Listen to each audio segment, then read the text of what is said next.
बिस्मिल्लाहिर्रहमानिर्रहीम। उम्मीद है आप सब खैर आफियत से होंगे। स्टार्ट करने जा रहे हैं हम चैप्टर नंबर 14 के शॉर्ट क्वेश्चंस। आइए स्टार्ट करते हैं। सबसे पहले हमारे पास शॉर्ट क्वेश्चन है 14.1। 14.1 की स्टेटमेंट देखते हैं। A plane conducting loop is located in a uniform magnetic field. तो प्लेन कंडक्टिंग लूप है जो कि कहाँ पर वाक़ई है? यूनिफॉर्म मैग्नेटिक फील्ड में।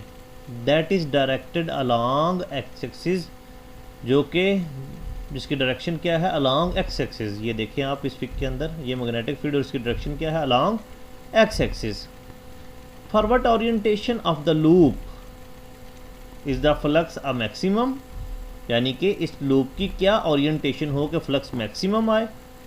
And for what orientation is the flux a minimum, और कौन सी ओरिएंटेशन हो कि फ्लक्स क्या आए? मिनिमम आए। तो सबसे पहले तो आपको फ्लक्स का फार्मूला पता होना चाहिए। That one is equal to phi is equal to B dot A. Dot product है किसका? मैग्नेटिक फील्ड का और वेक्टर एरिया ए का। तो इसको जब हम ओपन करते हैं तो हमारे पास आता है B A cos theta. And what is theta? Theta is the angle between magnetic field and the vector area A. तो इसको हम डिस्कस करते हैं। सबसे पहले हम केस देखते हैं मैक्सिमम फ्लक्स के लिए। सपोज करते हैं कि आप क्लास के अंदर मौजूद हैं। क्लास के अंदर मौजूद हैं तो सामने आपके वाइट बोर्ड है। तो मैग्नेटिक फील्ड की डायरेक्शन क्या है? आपसे वाइट बोर्ड की तरफ। ठीक है। तो उस वक्त क्या होगा अगर हम उस वाइट बोर्ड को कहें कि वो प्लेन ऑफ लूप है, तो वो क्या किस तरह से हेल्ड होगा? वो हेल्ड होगा perpendicular to the direction of field. ठीक है। तो ये सिचुएशन है हमारे पास। अब उस सिचुएशन में क्या होगा कि वेक्टर एरिया, ठीक है, ये अगर एरिया है तो वेक्टर एरिया क्या होगा? इस पर परपेंडिकुलर होगा, नॉर्मल होगा, यानी कि 90 का एंगल बनाएगा। तो चैप्टर 13 में भी हमने, सॉरी चैप्टर नंबर 12 के अंदर भी हमने इस चीज़ को देखा था। और इसकी डायरेक्शन क्या होती है? Outward normal. अब ये देखें, ये प्लेन ऑफ लूप जो है इसको परपेंडिकुलरली हेल्ड किया है, जिस तरह मैंने आपको व्हाइट बोर्ड की एग्जांपल दी। तो अब वेक्टर एरिया ए और बी के दरमियान हमने एंगल देखना क्या बनता है। अब ए की डायरेक्शन भी वही है, बी की डायरेक्शन भी वही है, तो थीटा इनके दरमियान क्या बनेगा? 0 डिग्री। तो जब यहाँ पर हम वैल्यू पुट करेंगे बी ए कॉस थीटा के ऊपर क्या आ जाएगा? 0 डिग्री। और इसका आंसर हमारे पास क्या आ गया? Phi is equal to B into A. तो ये आंसर आ गया हमारे पास मैक्सिमम फ्लक्स के लिए। तो हम कह सकते हैं when plane of loop is held perpendicular to the direction of magnetic field. अब हम क्या करते हैं, यही जो हमने कहा था कि ये सपोज ये वाइट बोर्ड है। अब इसको सिंपली क्या करें कि पहले मैंने आपको कहा था कि मैग्नेटिक फील्ड की डायरेक्शन आपसे वाइट बोर्ड की तरफ है। अब वही वाइट बोर्ड क्या है? वो फर्श पर पड़ा हुआ है, फर्श पर मौजूद है। ठीक है, पहले वो दीवार में था, अब वो फर्श पर मौजूद है। वो वाली सिचुएशन आपने लेनी। ये देखें, अब इस सूरत में क्या होगा कि ये इसके ये एरिया है, तो वेक्टर एरिया इस पर क्या होगा? ये इस तरह से परपेंडिकुलर होगा। जबकि मैग्नेटिक फील्ड की डायरेक्शन क्या है? ये वाली। अब इन दोनों के दरमियान एंगल क्या बन रहा है? 90 डिग्री। तो हम अगेन वही फ्लक्स वाला फार्मूला लेंगे, उसमें वैल्यूज़ पुट करेंगे और थीटा की वैल्यू जब पुट करेंगे तो वो क्या आएगी? 90 डिग्री। ये जी phi is equal to B dot A. B A cos theta के ऊपर क्या आ गया? 90 डिग्री। और कॉस 90 की वैल्यू आपको मालूम होनी चाहिए, वो किसके बराबर होती है? 0 के। तो यहाँ से हमारे पास फाई इज इक्वल टू 0 आ गया, जो कि क्या है? मिनिमम फ्लक्स है। तो इस तरह से हमने मालूम कर लिया इस क्वेश्चन के अंदर मैक्सिमम फ्लक्स और मिनिमम फ्लक्स। उसके बाद हम बात करते हैं short question number 14.2। A current in a conductor produces a magnetic field. यकीनन हमने पढ़ा हुआ है कि जब भी करंट गुजरता है किसी कंडक्टर में से तो वहाँ पर मैग्नेटिक फील्ड प्रोड्यूस होता है, which can be calculated using Ampere's law, जिसको हम कैलकुलेट कर सकते हैं एम्पेयर लॉ को इस्तेमाल करते हुए। Since current is defined as the rate of flow of charge, ये करंट की डेफिनेशन है। What can you conclude about the magnetic field, कि आपने कंक्लूड करना है मैग्नेटिक फील्ड के बारे में किसकी वजह से? Due to stationary charges, stationary charges की वजह से कंक्लूड करना है। एक तो ये आपने मालूम करना है। दूसरा, व्हाट अबाउट मूविंग चार्जेस, तो मैग्नेटिक फील्ड के बारे में ये बताना है कि जब चार्जेस मूव कर रहे होंगे, डेफिनेटली जब चार्जेस मूव करेंगे इट मीन्स करंट फ्लो हो रहा है, अगर वो मूव नहीं करेंगे तो करंट मौजूद वहाँ पर नहीं है। तो सिंपली जो फर्स्ट हमारे पास जो उसने चीज़ पूछी, what can you conclude about the magnetic field due to stationary charges, जब चार्जेस स्टेशनरी होंगे इट मीन्स करंट क्या होगा, ज़ीरो। तो इक्वेशन आपको मालूम है, magnetic field due to current carrying conductor is B is equal to mu nought I by 2 pi r. तो जब सिंपली आई क्या होगा, zero. Why I is zero, because charges क्या हैं, वो स्टेशनरी हैं, तो आई ज़ीरो होगा। तो ये हमारे पास क्या आंसर आ जाएगा, magnetic field due to stationary charges is zero. और जबकि जो सेकंड थिंग जो उसने पूछी, what about moving charges, definitely जब चार्जेस क्या करते हैं, मूव करेंगे, उस वक्त मैग्नेटिक फील्ड वहाँ पर प्रोड्यूस होगा। तो सेकंड केस में हम कहेंगे B is not equal to zero, so we can say moving charges produce magnetic field, यानी कि मूविंग चार्जेस मैग्नेटिक फील्ड को प्रोड्यूस करते हैं। उसके बाद हम नेक्स्ट मूव करते हैं शॉर्ट क्वेश्चन नंबर 14.3। इस स्टेटमेंट को सबसे पहले हमने अंडरस्टैंड करना है, describe the change in magnetic field. तो मैग्नेटिक फील्ड में आपने चेंज को बताना है इनसाइड अ सोलिनाइड, सोलिनाइड के अंदर carrying a steady current if, अब ये दो सिचुएशंस है इसके अंदर, if the length of solenoid is double, कि अगर तो लेंथ ऑफ सोलिनाइड को डबल कर दे but the number of turns remains the same. और बताना क्या, मैग्नेटिक फील्ड आपने, पहला केस क्या है जी, लेंथ ऑफ सोलिनाइड उसको डबल कर दें, ये देखें आपके पास ये सोलिनाइड है, इसकी लेंथ को डबल कर दें, लेकिन ये जो नंबर ऑफ टर्न्स हैं ये सेम रहें। एक तो इस केस में आपने बताना है मैग्नेटिक फील्ड, और दूसरा the number of turns is doubled, ये नंबर ऑफ टर्न्स हैं इनको क्या कर दें, डबल कर दें, but the length remains the same, इसकी जो लेंथ है वो जितनी पहले है बाद में भी उतनी ही रहे। ये दो केसेस हैं। तो सबसे पहले हम देखते हैं when the length of solenoid is doubled, तो field due to solenoid formula आपको मालूम होना चाहिए, that one is equal to B is equal to mu naught N I, and this N is equal to capital N by L, and what is N by L, number of turns per unit length. यहाँ value हमने put कर दी, b is equal to mu naught N I by L आ गया आपके पास। अब यहाँ पर हम कंडीशन इम्पोज करते हैं, the length of solenoid is double, जब लेंथ डबल होगी जिसको हम शो कर देते हैं L prime is equal to 2l, और इससे डिफरेंट करवाने के लिए हम इस मैग्नेटिक फील्ड को लिख देते हैं, जब आपने 2l पुट कर दिया b प्राइम लिख देते हैं इसको, या b डैश भी बोल सकते हैं। तो that one is equal to mu naught N I, नीचे l की जगह पर क्या आ गया 2l, हमने लेंथ डबल की है, नंबर ऑफ टर्न्स ये जो n है इसको डबल नहीं किया, इसको सेकंड केस में करेंगे। तो ये आपके पास आ जाएगा b prime is equal to 1/2, ये इसको बाहर ले 1/2 mu naught N I by L. तो ये mu naught N I by L किसके बराबर है जी, ये देखें यहाँ पर किसके बराबर है जी, b के यहाँ पर वैल्यू पुट करेंगे तो हमारे पास मैग्नेटिक फील्ड के लिए आंसर आ गया b prime is equal to 1/2 into B, यानी कि b बाई 2 आपके पास आंसर आ गया। और ये हमें क्या बता रहा है कि मैग्नेटिक फील्ड रिड्यूस हो गई है, कितनी, जितनी पहले थी उससे हाफ रह गई। तो हम कह सकते हैं magnetic field is reduced to half. अब सेकंड केस लेते हैं, when the number of turns is double, यानी कि n क्या हो जाए, डबल हो जाए, but the length remains the same. यही मैग्नेटिक ये field due to solenoid formula आपको पता है, यहाँ पर हमने n पुट किया वैल्यू, तो इसे n को अब हमें क्या करना है, डबल करना है। तो ये n प्राइम से इसको लिख देते हैं, that one is equal to 2n, और ये b prime is equal to mu naught 2n की जगह पर 2n आ गया बाई l इंटू आई आ गया। अब इसी को रीअरेंज करके दोबारा लिखा है 2 mu naught n by l into I, और ये mu naught n I by l ये किसके बराबर है जी, ये यहाँ पर आप देख सकते हैं, that one is equal to b, और यहाँ पर आंसर आ गया हमारे पास b prime is equal to 2 into B. और ये क्या हमें रिजल्ट बता रहा है, ये हमें बता रहा है कि जब आपने नंबर ऑफ टर्न्स को डबल किया तो उस नंबर ऑफ टर्न्स को डबल करने से क्या हुआ, जो मैग्नेटिक फील्ड थी वो इंक्रीज़ होगी, कितनी, जितनी पहले थी उसका डबल हो गई है। तो ये था हमारे पास शॉर्ट क्वेश्चन 14.3। उसके बाद हम नेक्स्ट शॉर्ट क्वेश्चन की तरफ मूव करते हैं, short question number 14.4।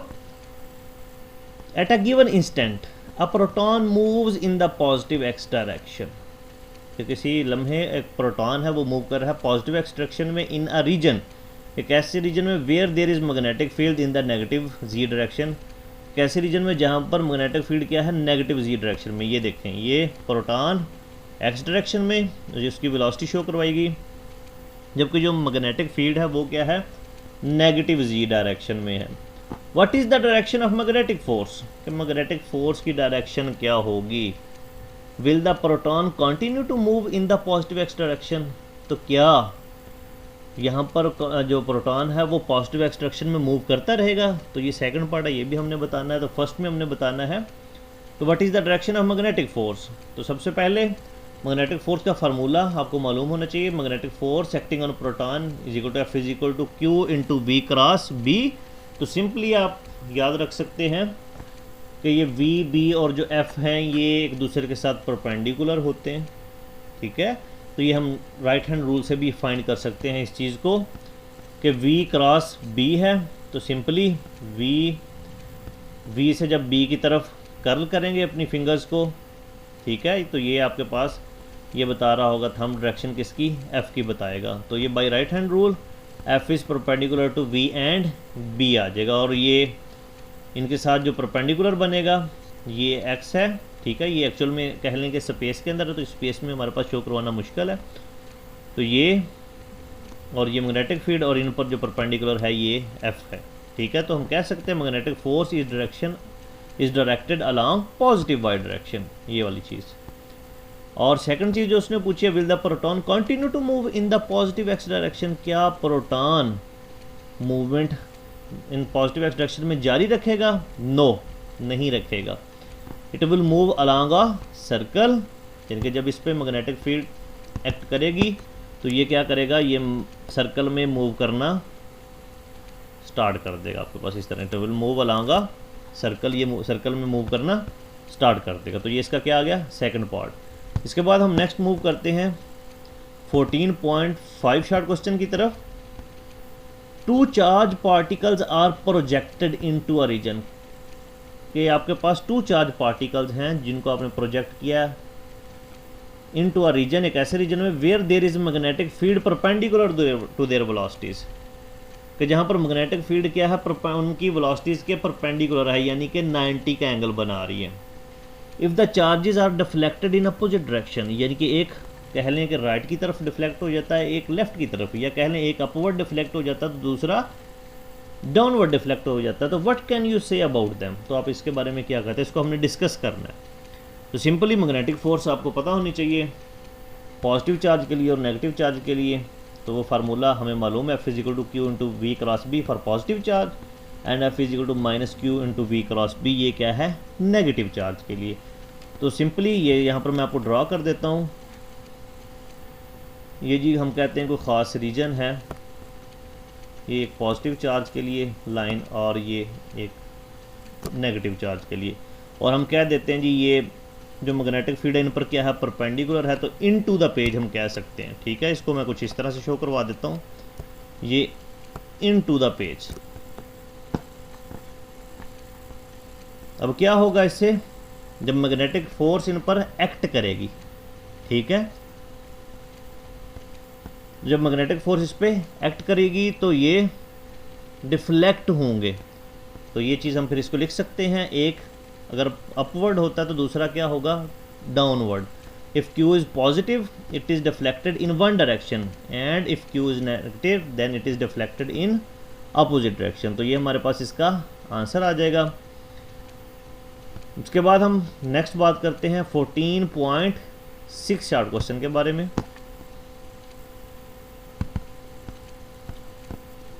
14.6 short question हमारे पास, suppose that a charge Q is moving in a uniform magnetic field. तो कोई चार्ज Q है वो यूनिफॉर्म मैग्नेटिक फील्ड में क्या कर रहा है, मूव कर रहा है with the velocity v। What why is there no work done by the magnetic force, कि वहाँ पर work done by magnetic force Q नहीं है, that acts on the charge Q। तो वही अगेन मैग्नेटिक फोर्स का फार्मूला आपको मालूम होना चाहिए, that one is equal to Q into V cross B। और ये मैंने अभी आपको लास्ट में बताया है कि जो डायरेक्शन होती है इनकी आपस में एक दूसरे के साथ वो क्या होती है परपेंडिकुलर होती है। तो वर्क का फार्मूला आपको पता है, work is equal to F dot D तो ये जो डी है इसको यहाँ पर हम 20 शो करवा रहे हैं। तो सिंपली जब ये एक दूसरे के साथ परपेंडिकुलर हैं एफ और वी, जब ये परपेंडिकुलर हैं तो थीटा क्या आएगा, सिंपली 90 डिग्री आएगा। तो जब 90 डिग्री आएगा तो हमेशा फिर आपके पास वर्क क्या आएगा, 0, क्योंकि cos 90 की वैल्यू क्या होती है, 0 होती है। तो ये हमारा शार्ट क्वेश्चन नंबर 14.6। उसके बाद हम बात करते हैं short question number 14.7। Why does the picture of a TV screen become distorted? कि टीवी स्क्रीन की पिक्चर है वो डिस्टॉर्टेड क्यों होती है when a magnet is brought near the screen, कि जब आप कोई मैग्नेट स्क्रीन के पास लेके आए। स्टूडेंट्स अब तो एलईडी और एलसीडी का दौर चल रहा है, तो मोस्टली एलईडी यूज़ की जाती हैं। उससे पहले आपके पास पुराने टीवी होते थे, उनके अंदर कैथोड रे ट्यूब यूज़ की जाती थी। ये कुछ इस तरह से मैं आपको यहाँ पर शो करवाता हूँ। ये जी हमारे पास स्क्रीन है, ये पीछे से क्या होता था, ये इलेक्ट्रॉन्स आ रहे हैं, ये बीम ऑफ इलेक्ट्रॉन्स आ रही जो कि आके यहाँ पर स्क्रीन से टकरा रही। ये कुछ इस तरह से कैथोड रे ट्यूब यूज़ करते थे। क्या करते थे, जब इसके पास कोई मैग्नेट लाया जाए, ठीक है, ये मैग्नेट आप इसके पास लेके आए, होता ये था कि ये जो बीम ऑफ इलेक्ट्रॉन्स ये क्या होती थी, ये डिस्टॉर्ट होती थी। ये कुछ इस तरह से ये डिस्टॉर्ट होने लग गई इस तरह से। उससे क्या होता था, जो हमें यहाँ पर जो कुछ भी नज़र आ रहा था स्क्रीन के ऊपर, वो डिस्टॉर्शन फिर हम यहाँ पर नज़र आती थी। तो फिर इसको हम कह सकते हैं, as we know picture on a TV screen is form due to beam of electrons. ये जो हमने बात की बीम ऑफ इलेक्ट्रॉन्स की वजह से। When a magnet is brought near screen, ये हम मैग्नेट इसके पास लेके आए। The magnetic field of magnet interacts with the magnetic field around the beam of electrons. तो ये इसकी जो इलेक्ट्रॉन्स की मैग्नेटिक फील्ड होगी, ये मैग्नेटिक फील्ड और ये जो मैग्नेट हम पास लेके आए, इन दोनों की मैग्नेटिक फील्ड क्या करती हैं, एक दूसरे से इंटरेक्ट करती हैं। So magnetic force act on the beam, इस पर क्या करती है, मैग्नेटिक फोर्स एक्ट करती है। That one is given by F is equal to Q into V cross B. So due to this force electron beam is deflected. तो ये electron beam क्या होती है, ये डिफ्लेक्ट होती है। Hints picture is distorted. तो यहाँ पर जो पिक्चर हमें फ्लोरेसेंट स्क्रीन पर नज़र आ रही होती है वो क्या होती है, फिर डिस्टॉर्ट होती है। तो ये हमारे पास शार्ट क्वेश्चन है 14.1 से लेकर 14.8 तक। तो ये इसका फर्स्ट हाफ बन जाता है। जो इसके सेकंड हाफ के शार्ट क्वेश्चन है वो इंशाल्लाह हम फिर नेक्स्ट वीडियो में उसके बारे में डिस्कस करेंगे। शुक्रिया।